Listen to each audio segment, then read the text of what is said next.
बोलिए लक्ष्मी नारायण भगवान की जय। आज आप बैसाख मास के 16वें दिन की कथा श्रवण कर रहे हैं। बैसाख मास में स्नान, दान और यज्ञ तप आदि का बड़ा भारी विशेष महत्व है। इसलिए बैसाख के महीने में प्रतिदिन स्नान करके दान करना चाहिए। यमराज कहने लगा, हे प्रभु, मेरा सर्वनाश हो गया। आपने पूर्व कथा जिसने सुनी होगी उसको समझ में आएगी। तो यमराज जब ब्रह्मा जी के पास गया, चरणों में सिर नवाया, बोला, हे प्रभु, मेरा सर्वनाश हो गया। जिसका पद खंडन हो जाए उसका जीवन ही व्यर्थ है। स्वामी सेवक को जिस कार्य पर नियुक्त करे और वह उस कार्य को न कर सके तथा स्वामी का धन खाता रहे तो वह काठ का कीड़ा बनता है। काठ में जो घुन लगता है वो बन जाता है। अब मैं आपका कार्य नहीं कर सकता क्योंकि राजा कीर्तिमान ने यह सब कर्म नष्ट कर दिया है। इस राजा के भय से पृथ्वी पर सब प्रजा बैसाख मास के कर्तव्य धर्म का पालन करती है और अन्य धर्म के कार्य, पितरों का श्राद्ध, अग्निष्टोम, होम आदि यज्ञ, तीर्थ यात्रा तथा अनेक प्रकार के दूसरे कार्य जो शुभ कार्य हैं सब छोड़ दिए हैं, लेकिन बैसाख मास के कर्तव्य धर्म को नहीं छोड़ा है। योग, सांख्य, प्राणायाम करना, होम, स्वाध्याय सब कुछ छोड़कर इस प्रकार के पाप, अन्य प्रकार के जो पाप हैं वो पाप करके भी बैसाख मास में किए हुए धर्मों के प्रभाव से बैकुंठ में ही जाते हैं। जो शुभ कर्म करता है वही इसका शुभ फल भोगता है, परंतु बैसाख धर्म से उनके सिवाय तीनों कुलों की अर्थात 26 पीढ़ियों का बैकुंठ वास हो जाता है, जो बैसाख मास में धर्म के कार्य करता है। हे ब्रह्मा जी, जो गति देवताओं को यज्ञ याग आदि करने से भी नहीं मिलती है, अनेकों तीर्थ यात्रा, यज्ञ, दान, तप, प्रयाग में मरण या काशी मरण से नहीं मिलती है, वह सब इस बैसाख कर्तव्य धर्म से सहज ही में मिल जाती है।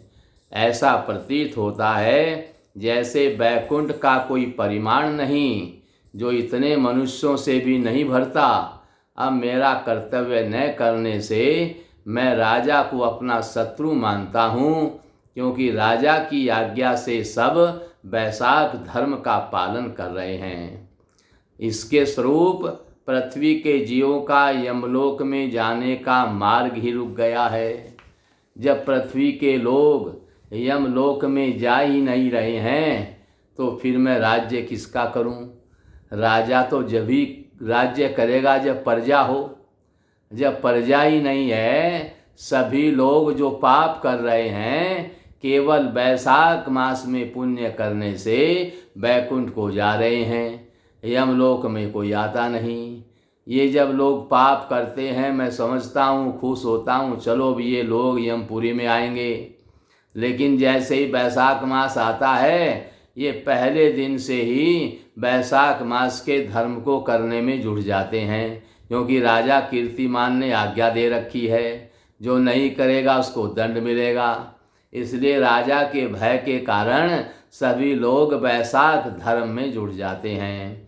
और जो पूरा साल पाप करता है, बैसाख धर्म के पुण्य करने से उसके सारे पाप तत्काल नष्ट हो जाते हैं। फिर वह यमपुरी में आता ही नहीं है, बैकुंठ में चला जाता है। अब यमपुरी खाली हो गई है, कोई वहाँ है नहीं। जब प्रजा ही नहीं है तो राजा अब क्या करे? इसलिए मैं राजपद को छोड़ रहा हूँ। इस प्रकार से यमराज ने बताया कि जो बैसाख मास में धर्म पुण्य करता है वो सीधा बैकुंठ में चला जाता है, यमपुरी में कोई आता ही नहीं है।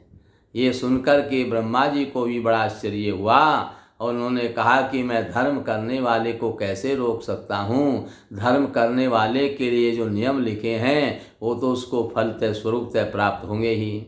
अब ये वैशाख मास में धर्म के कार्य कर रहे हैं, चाहे वो राजा की आज्ञा से कर रहे हैं या अपने हृदय की इच्छा से कर रहे हैं, अपनी श्रद्धा भक्ति से कर रहे हैं, आखिरकार वो कर तो रहे हैं। इसलिए उनके पुण्य कर्मों के कारण वो बैकुंठ में जाएंगे। अब ये मैमपुरी में कैसे आएंगे? तो इस प्रकार से श्रुतदेव ब्राह्मण ने कहा, हे मैथिल राजन, इस प्रकार से धर्म का कार्य करने से जो वैशाख धर्म के कार्य को विधिवत श्रद्धा और भक्ति से करता है और अपनी शक्ति के अनुसार करता है, किसी के पास कम है तो कम ही करना चाहिए और ज़्यादा है तो ज़्यादा ही करना चाहिए। कम करने वाले को कम करने से ही फल मिलेगा और ज़्यादा वाले को ज़्यादा से ही फल मिलेगा। जब आपके पास खूब परमात्मा ने दिया है, फिर आप कम क्यों कर रहे हैं? इसलिए ज़्यादा से ज़्यादा करो तो आपको ज़्यादा ही पुण्य का फल मिलेगा। इसलिए वैशाख मास के पुण्यों को अवश्य करना चाहिए। ये वैशाख मास अति श्रेष्ठ है। लक्ष्मी नारायण भगवान इसमें धर्म पुण्य करने से प्रसन्न होते हैं और आशीर्वाद देते हैं। बोलिए लक्ष्मी नारायण भगवान की।